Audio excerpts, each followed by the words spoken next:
ketika kita berbicara tentang Palestina, tentu tidak bisa lepas dari Masjidil Aqsa karena ini masjid yang sangat bersejarah ya di dalam Islam dan di hati kaum muslimin, dan di hati kaum muslimin.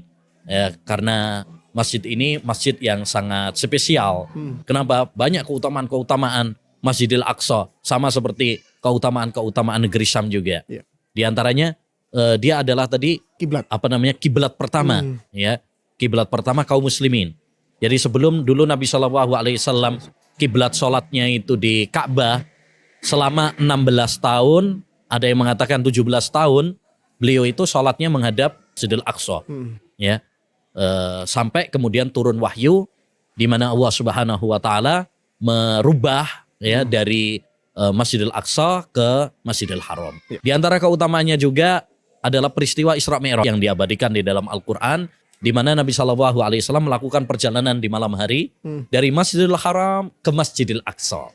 Nah, dari Masjidil Aqsa kemudian diangkat oleh Allah Subhanahu Wa Taala ke langit, bahkan ke langit yang ketujuh, dekat dengan Sidratul Muntaha, ya, dekat dengan Allah Subhanahu Wa Taala, mendapatkan wahyu sholat.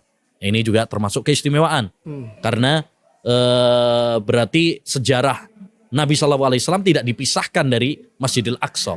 Yang ketiga di antara keutamaan Masjidil Aqsa juga, dia adalah masjid kedua yang dibangun ya di muka bumi ini.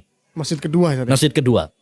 Ya, ada seorang sahabat bertanya kepada Nabi, ya, masjid apa wahai Rasulullah yang pertama kali dibangun di muka bumi ini? Masjidil Haram.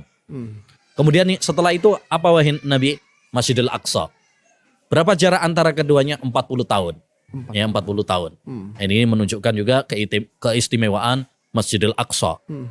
Di antara keutamaan Masjidil Aqsa juga adalah dia adalah salah satu dari 3 masjid yang kita diperbolehkan untuk berniat ya melakukan safar, ya, perjalanan jauh ke tempat tersebut dalam rangka untuk mencari pahala, mencari keberkahan. Kata Nabi, la tushaddur rihal illa ila salasati masajid. Tidak boleh orang itu melakukan perjalanan jauh ya ke tempat-tempat yang dianggap berbarokah kecuali 3 masjid, yaitu Masjidil Haram, Masjidil Aqsa, dan Masjid Nabawi. Ya, Masjid Nabawi.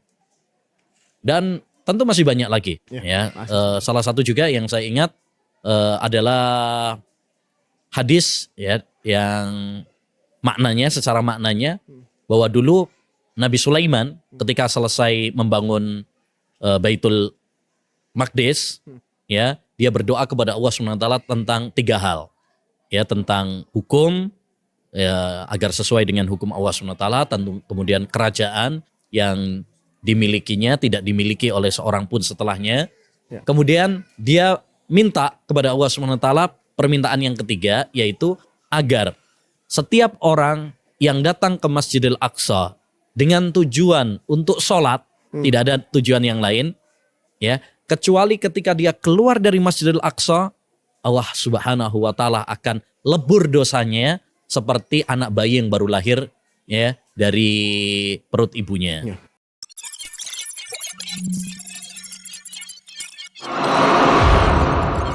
Menebar dakwah, meraih surga.